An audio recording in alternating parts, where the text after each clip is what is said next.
इकरा Hasan Samajwadi party के युवा और तेज तर्रार सांसद। बहुत जल्द पार्टी के अंदर इकरा हसन का कद बढ़ने वाला है।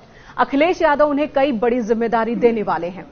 राजनीति के जानकार तो यहां तक कह रहे हैं कि पार्टी के अंदर इकरा हसन का कद डिंपल यादव के बाद दूसरी सबसे मजबूत महिला नेता के तौर पर बनने वाला है। ऐसा क्या होने वाला है, क्यों होने वाला है, इसके पीछे की वजह क्या है, ये जानेंगे, इस पर चर्चा करेंगे। लेकिन इससे पहले जान लेते हैं कि इकरा हसन इन दिनों कहां एक्टिव हैं, क्या कर रही हैं, क्यों उनकी चर्चा हर तरफ हो रही है। तो समाजवादी पार्टी महाराष्ट्र विधानसभा चुनाव को लेकर बहुत एक्टिव है और समाजवादी पार्टी के तमाम नीतियों को धारदार तरीके से जमीन पर उतारने का काम इस वक्त इकरा हसन महाराष्ट्र में कर रही हैं। महाराष्ट्र में इकरा हसन ने कई जनसभाओं को संबोधित किया। महाराष्ट्र के मालेगांव की ये तस्वीर देखिए, जहां पर इकरा हसन जनसभा को संबोधित कर रही थी और उन्हें सुनने के लिए बड़ी संख्या में लोग वहां मौजूद थे।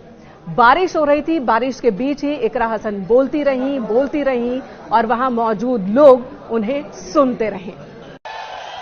आज बारिश है, 2 मिनट का वक्त चाहिए आपसे बस।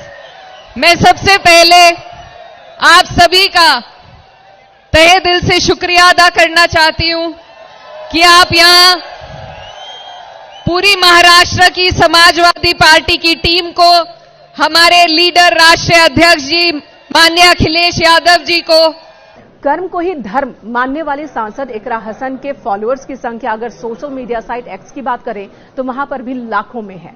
वो एक युवा नेता है और ये बात उनके फेवर में जाती है। समाजवादी पार्टी ने इस बार चुनाव के दौरान कई युवा नेताओं पर भरोसा जताया, जिसका फायदा समाजवादी पार्टी को लोकसभा चुनाव 2024 के दौरान मिला।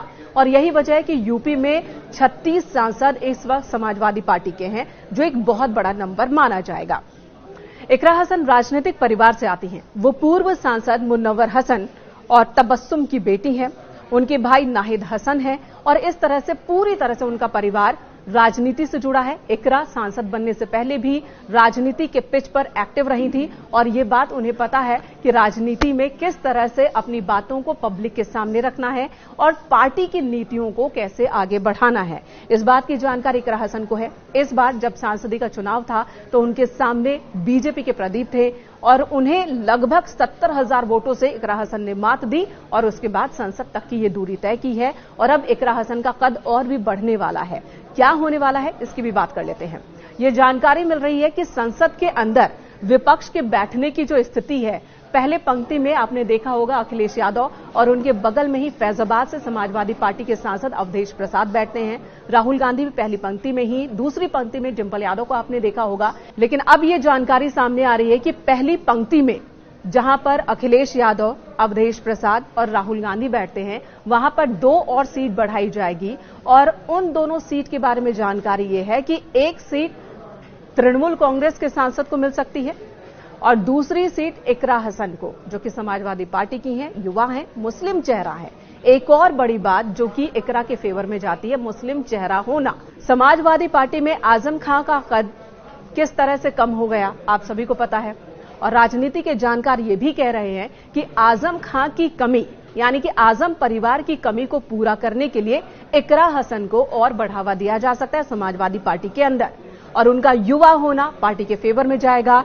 जनता में उनके बोलने की शैली को बहुत पसंद किया जा रहा है, ये बात भी पार्टी के फेवर में जाएगी। और यही वजह है कि इकरा को लेकर एक बड़ी प्लानिंग समाजवादी पार्टी ने की है, समाजवादी पार्टी के अध्यक्ष अखिलेश यादव ने की है। और आने वाले दिनों में इकरा हसन और भी ज्यादा मजबूत नेता बनकर उभरने वाली है।